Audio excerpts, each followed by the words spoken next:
Hello all, welcome to the third part of the series where we add Redis queue into the mix.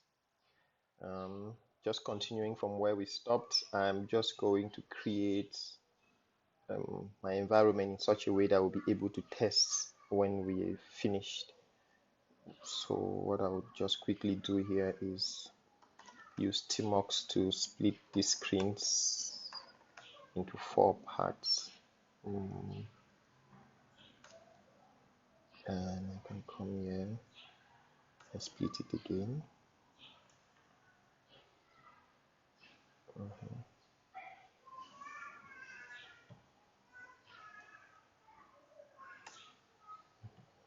So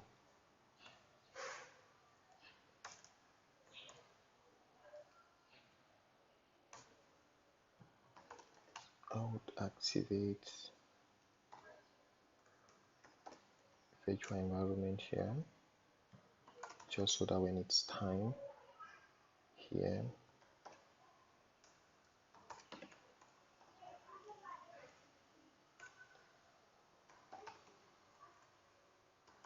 do the same.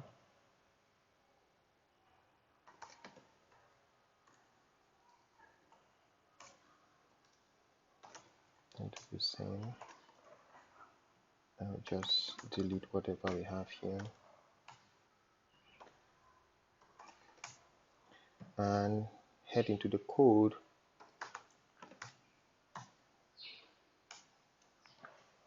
So my idea is if we have to add this queue into the mix, the best place to implement that would be in the handler, such that when we have a new instance of the handler, we should also have an instance of the Redis queue from which the handler will be able to pass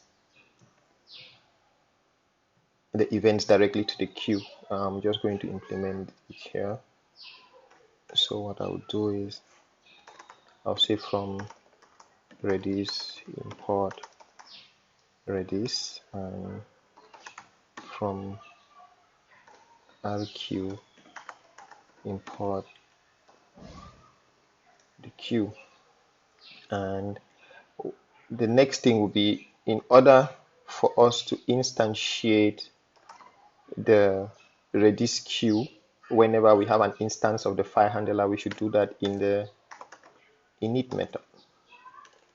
So we should have a new init method here, self, and in here we should say self.queue equal to the queue, and the connection should be Redis. But this brings us to the fact that if we instantiate this method here like this, we should be able to instantiate the parent class too and give it all the parameters that it needs. So I can say super file events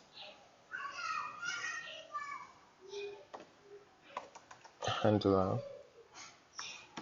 self dot underscore init. Yeah, we need to pass in arcs and quarks.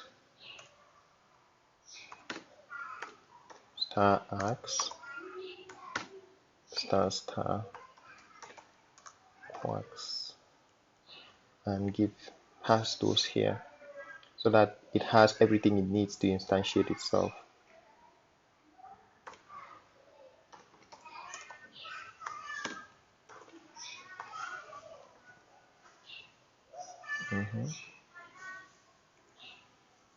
Yep. And this looks okay for now.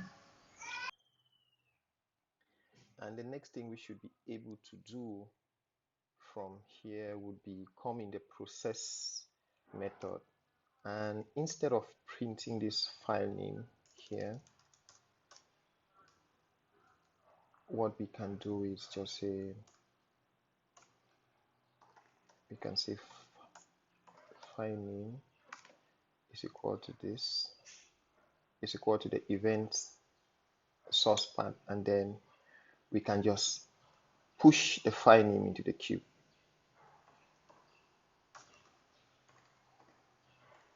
Queue dot enqueue, yes, and we call the function that does the file processing. Right now we haven't implemented it. I think I should implement it in a different file, so I'm just going to call it I'll call it process file, and then we'll give it the file name like so. So all we need to do is call that function process file. I'll create it in a file called utils import process file, and then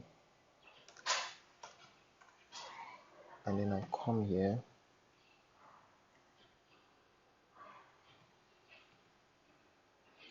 I'll come here,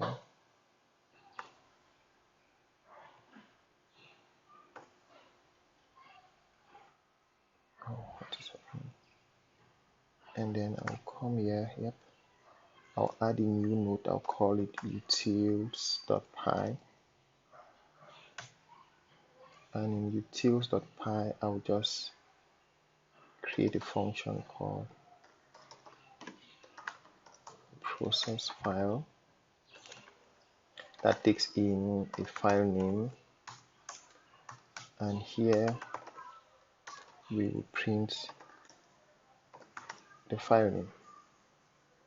If all is okay,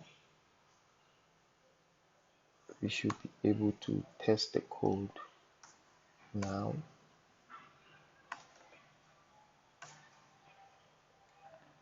First we start the Redis server, we start the application, we start the queue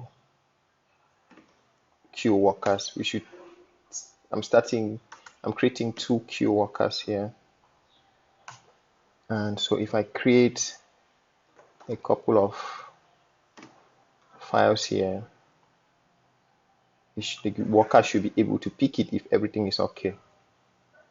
Boom, that worked like a charm, and you can see both workers picked the file name and started processing it concurrently. As you can see here, the first worker picked the 3.pdf, the second one picked the 2.jpg, and 1.pdf. So everything looks great, and as such I think we are almost ready to go.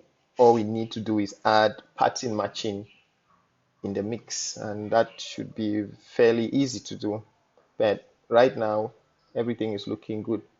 See you in the next video, and hope you have a great day. Wish me best of luck in what I'm trying to do. Subscribe to my videos if you find them useful, and take care.